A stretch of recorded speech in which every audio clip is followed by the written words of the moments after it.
इसको सदन के सामने रखने में क्या विरोध हो सकता है, जबकि मैंने स्पष्ट कर दिया था कि इसको हम दोनों सदनों की संयुक्त समिति को सौंपेंगे। वहां आप आपके विचार व्यक्त कर सकते हैं।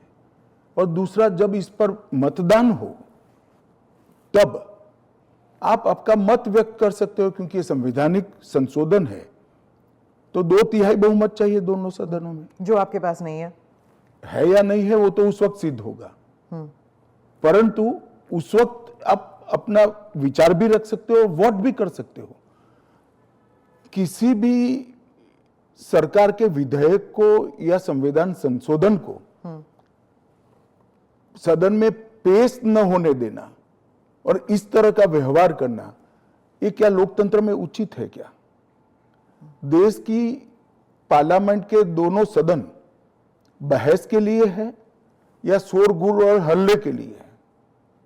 मुद्दे का विरोध हमने भी देखा है, हमने भी करा है, परंतु बिल को पेश न होने देने की एक प्रकार की मानसिकता, मैं नहीं मानता हूं कि ये लोकतांत्रिक है और विपक्ष को देश की जनता के सामने इसका जवाब देना पड़ेगा। उनका जो मैनर ऑफ प्रोटेस्ट है उसके बारे में मैं बाद में पूछूंगी, लेकिन ये जो गंभीर आरोपों का जो दायरा है, क्या आप स्पष्ट कर सकते हैं कि गंभीर आरोप क्या है? स्पष्ट कर सकती है क्या? हाँ, तो वही मैं आपसे तो जरा पूछिए आरोप। तो क्या आरोप हो सकते हैं? कैपिटल मतलब मर्डर, रेप, ऐसे वाले जो नहीं, पहले विपक्ष का इस बिल में विरोध क्या है वो तत्वतः आप बता सकती है क्या? इसका मूल विरोध का कारण जो विपक्ष ने मीडिया को समझाया होगा, हाँ, वो आप हमें बताइए। तो वो तो कह रहे हैं कि आप इस बिल के जरिए आप जो इलेक्टेड रिप्रेजेंटेटिव है, जिनके पास मैंडेट है और जिनका जनाधार से कनेक्शन है, आप उसको उलट रहे हैं और आप 30 डेज में आप बेल नहीं मिलेगा तो वो हट जाएंगे, और ये तो it is like political suicide या पॉलिटिकल मर्डर। देखिए, इस देश में आज एनडीए के मुख्यमंत्रियों की संख्या ज्यादा है, प्रधानमंत्री भी एनडीए के हैं, श्री नरेंद्र मोदी प्रधानमंत्री। तो ये बिल सिर्फ विपक्ष के लिए क्वेश्चन खड़ा नहीं करता, हमारे मुख्यमंत्रियों के लिए भी क्वेश्चन खड़ा करता है। मैंने जो सुना वो कह रहे कि आपके लोगों के सामने एफआईआर नहीं होती है। ये जनता को गुमराह करे। उनको मालूम है कि किसी भी व्यक्ति के खिलाफ आरोप है तो आप पब्लिक इंटरेस्ट लिटिगेशन के माध्यम से कोर्ट के सामने जा सकते हैं। कोर्ट ऑर्डर करेगी कि इनके खिलाफ एफआईआर करो। अगर ज्यादा ही गंभीर मामले हैं तो कोर्ट मॉनिटर भी करती है। इसमें पक्ष विपक्ष कहां आता है? ये एक सेकंड, मेरी बात पूरी नहीं हुई है। इसमें पक्ष विपक्ष नहीं आता है। और दूसरी बात, इसमें 30 दिन तक जमानत का प्रावधान किया गया है। अगर फर्जी टाइप का केस है तो देश की हाई कोर्ट और सुप्रीम कोर्ट आंख मूंद कर नहीं बैठे हैं। किसी भी केस में हाई कोर्ट और सुप्रीम कोर्ट को जमानत देने का अधिकार है। अगर जमानत नहीं मिलती है तो आपको पद छोड़ना पड़ेगा। मैं एएनआई के माध्यम से देश की जनता को और पूरे विपक्ष को भी पूछना चाहता हूं, क्या कोई मुख्यमंत्री, कोई प्रधानमंत्री या कोई मंत्री जेल में रहकर सरकार चला सकता है क्या?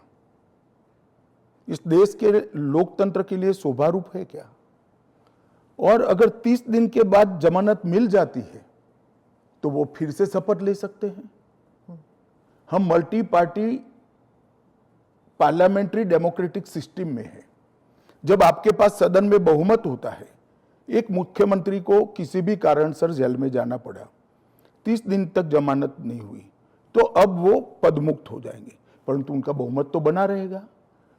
जैसे ही मुक्त होंगे वो फिर से मुख्यमंत्री बन सकते हैं। ये जो गंभीर आरोप होते हैं इन लोगों के खिलाफ, वो उनको साबित करने के लिए या उनसे छुटकारा पाने के लिए इतना वक्त लग जाता है। आप जैसे जो डेमोक्रेसीज हैं, बाकी डेमोक्रेसीज हैं, वहां पे क्या होता है कि वो हट जाते हैं और फिर वापस आते हैं। यहाँ पे तो जेल में डाल देते हैं। देखिए, जेल में डालने का जो प्रावधान है वो एनडीए सरकार ने नहीं बनाया है, वो सालों से यहां चल रहा है। दूसरी बात कि ये जो आपने कहा कि गंभीर आरोप की व्याख्या क्या होगी, तो उसमें हमने व्याख्या कर दी है कि 5 साल से ज्यादा सजा का जहां प्रावधान है वहां पर उनको पद छोड़ना पड़ेगा।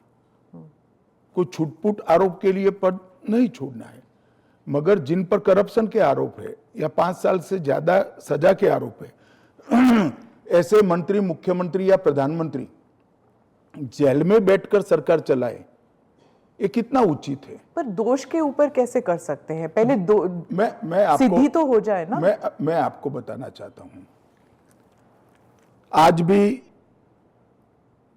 भारत के जन प्रतिनिधित्व कानून जो है उसके अंदर प्रावधान है कि किसी भी चुने हुए प्रतिनिधि को 2 साल या इससे अधिक समय के लिए सजा होता है तो वो अपने स्थान से मुक्त हो जाएंगे सांसद के रूप में। अब उस पर हाई कोर्ट की अपील बाकी है, इस पर सुप्रीम कोर्ट की अपील बाकी है, मगर एक मॉरल ग्राउंड तय करने के लिए कानून आजादी मिली तब से बना है। इस पर भी आर्गुमेंट होता है कि भाई वो हाई कोर्ट से छूट जाएंगे, वो सुप्रीम कोर्ट से छूट जाएंगे, क्योंकि अपील फाइनल नहीं हुई है। तो जैसे ही छूटते हैं उनकी सदस्यता रिवाइव हो जाती है। कई सारे लोगों की सदस्यता समाप्त हो गई और तुरंत रिवाइव भी हुई, ऊपर से सजा का स्टे मिलने के बाद। पर इस दौरान उनका राजनीतिक कुछ नहीं होता है ना सर। सत्येंद्र जैन का देख लीजिए, उनके 4 साल कौन लौटाएगा? उनकी जो पॉलिटिकल लाइफ है वो तो खत्म हो गई ना। नहीं, मगर 4 साल तक उनको जमानत नहीं मिला, केस अभी चालू है। हाँ, तो पर उसके बाद सीबीआई का जो रिपोर्ट है वो कोर्ट ने एक्सेप्ट कर लिया ना। आप भयंकर भ्रांति में हो। जिस एफआईआर में वो 4 साल जेल में रहे, वो एफआईआर में क्लोजर रिपोर्ट नहीं भरी गई है। क्लोजर रिपोर्ट 2022 के केस में भरी गई। जिन 4 केसों में वो जेल में गए थे और लंबे समय तक रहे, वो 4 केसों में सीबीआई ने चार्जशीट किया है और वो ट्रायल फेस कर रहे हैं। मगर आप पार्टी के प्रोपेगेंडा का आप शिकार हो।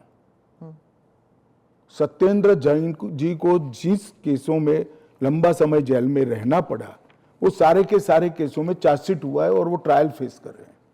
और अरविंद केजरीवाल जो थे उनका भी ऐसे ही हुआ था, बेल मिला और फिर उसके बाद वो वापस आ गए। क्या यही होने वाला है हर नॉन बीजेपी चीफ मिनिस्टर के साथ? तो आप मुझे एक बात का जवाब दीजिए, नॉन बीजेपी बीजेपी छोड़ दीजिए, दोनों के लिए समान कानून है, परंतु किसी ने भी जेल से सरकार चलानी चाहिए क्या?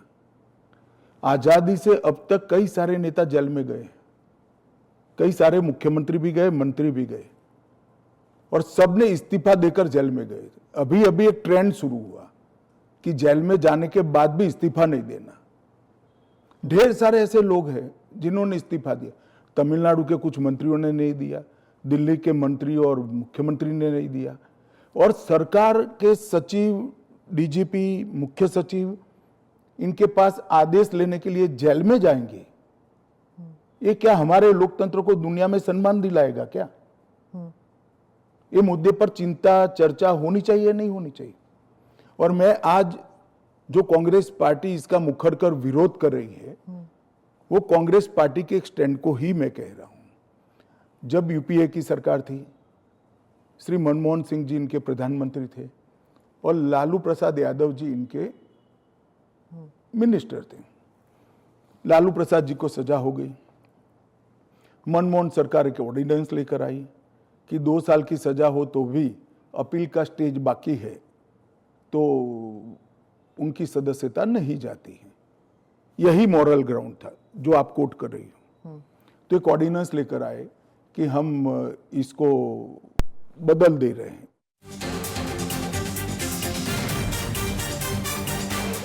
ANI செய்தி நிறுவனத்திற்கு மத்திய உள்துறை அமைச்சர் அமித்ஷா பேட்டியளித்தார். சுமார் 40 நிமிடம் நீடித்த இந்த பேட்டியில் 130வது அரசியலமைப்பு திருத்த மசோதா, ஜெகதீப் தன்கர் ராஜினாமா சர்ச்சை மற்றும் வரவிருக்கும் குடியரசு துணைத் தலைவர் தேர்தல்கள் குறித்து விளக்கமளித்தார்.